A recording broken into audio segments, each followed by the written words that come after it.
Bonjour, Nabino vous allez Stéphanie Larose, à La Roche. Bienvenue encore dans La Roche, les belles dames. Aux Alinda Kunayo, bienvenue. On a une vidéo, on a une bongamaka. Pour la kende fête, les belles dames de la salle de maquillage, et de la salle de suki nangai. Donc,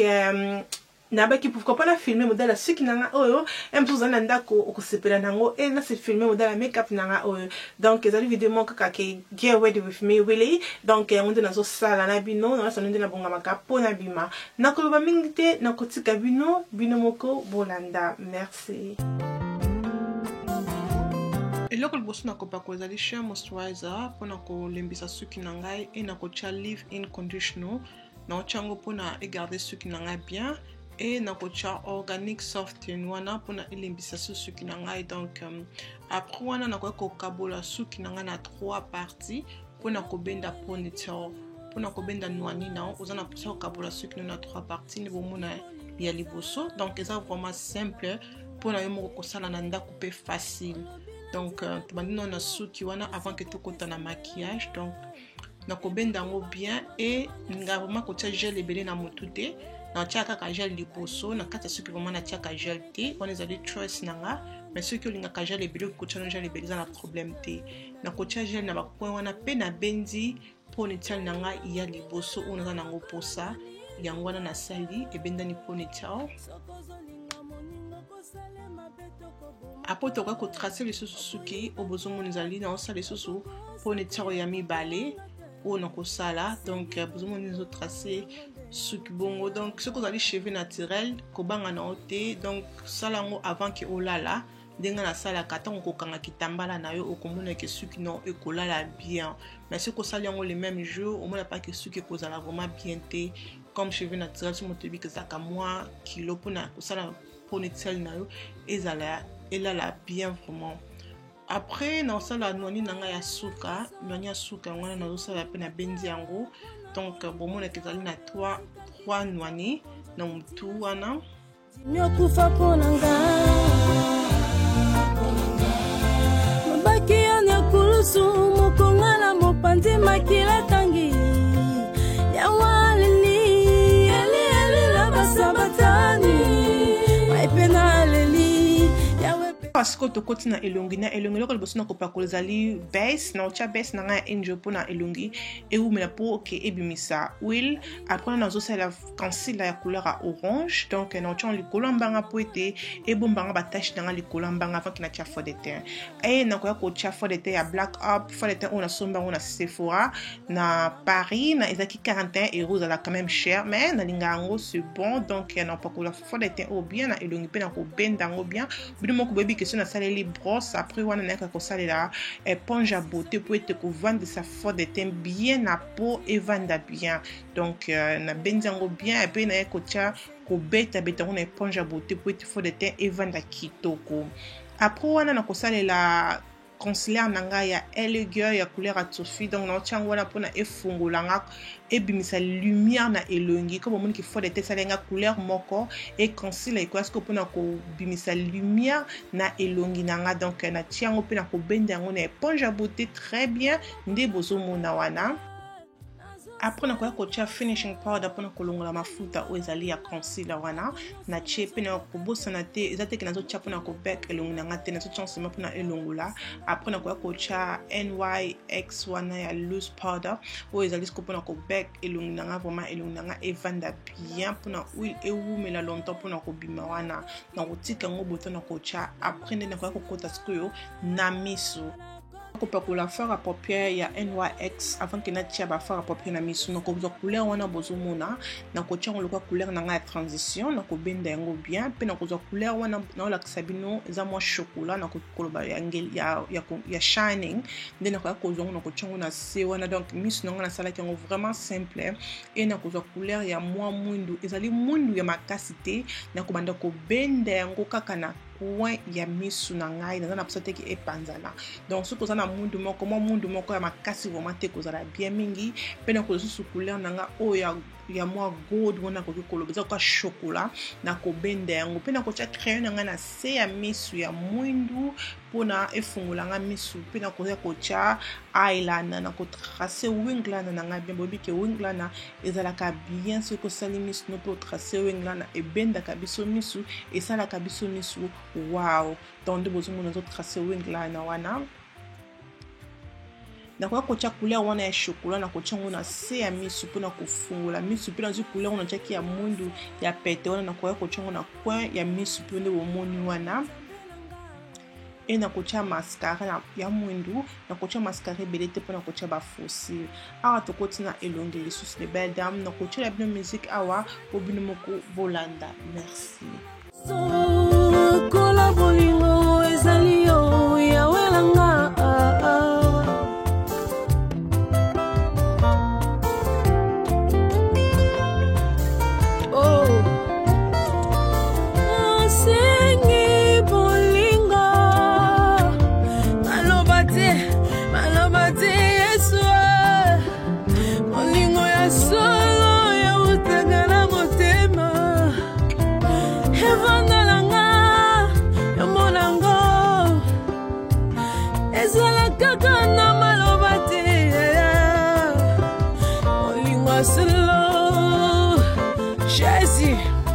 Bolingo ya solo nde na sengi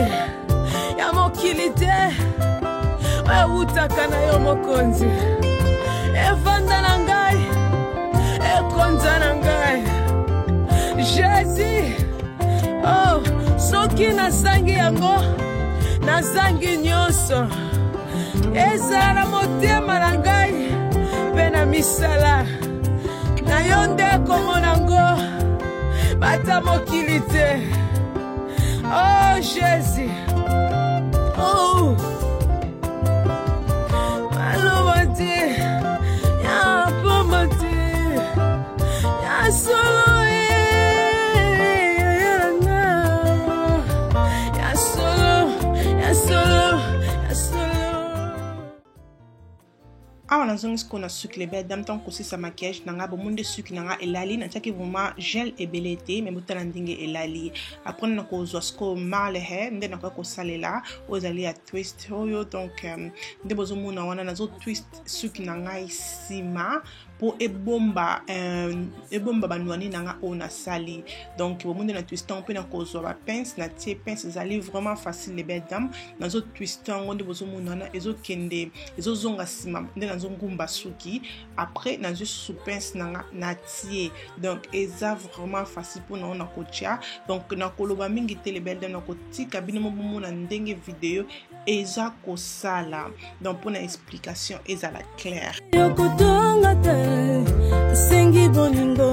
yango nde mutu yalanga bolingo bolingo bolingo bolingo bolingo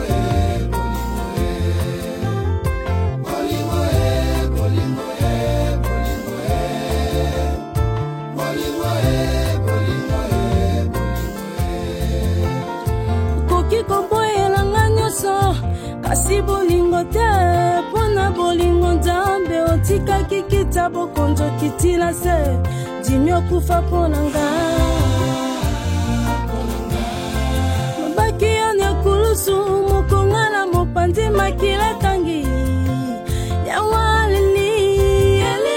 la basabatani de modèle na biso sala les belles dames ezo kende kitoko et to comme na liboso be to ko sala ka ndenge to sala na sima to kabola suki na katikati nde bomoni wana et to suki moko to komi kongumba yango ezo kende sima pona ebomba biso nwani wana suki nanga emona na te yango to zongisi yango sima to tie pince po ebomba nwani wana bomonde ebombi suki na ngai oyo etikali tokoya nango siko liboso nde bomoni bongo tongumbi ona ndenga liboso bopona esala biso bomba biso mbunzu bongo et tokotia ba principal et garder suki na biso bien les belles dames ce ko sali bo ok fait bakobaki outi na salon obimi kitoko mo osali nyonso maquillage suki yo moko na ndako mobile na yo asepeli na yo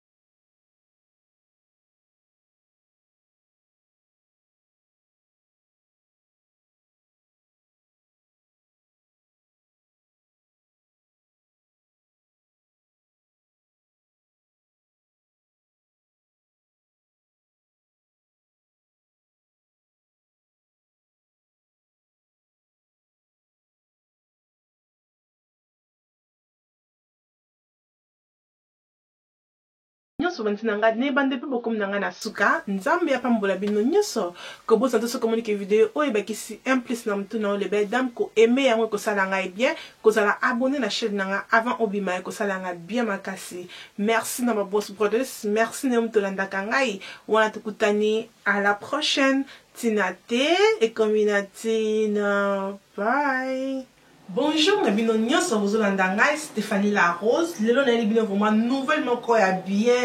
hâte qu'on a période de la fête, ma bonne année. Nabi ko bazo préparer na peso cadeau ni na peso maman cadeau ni papa ni cadeau ni. Donc lelo vraiment nouvellement quoi bien Sepela TV et Tiki Baby sauter le bikini ni toko Sepela biso nyonso ensemble les belles dames. Maman bozotalanga, papa bozotalanga. On a besoin qu'on puisse papa na yo cadeau, maman na yo cadeau, mwana na yo cadeau, koko na yo cadeau. Sepela TV et zawana pour na biso tout nanga suka ki tia mona combien a comme si prix na combien c'est plati va vite na aucun de gauche na aucun de droite na télévision na 85 livres ya pamba et tout nanga abonnement o ka so futa 85 livres et o ben so ko futa so abonnement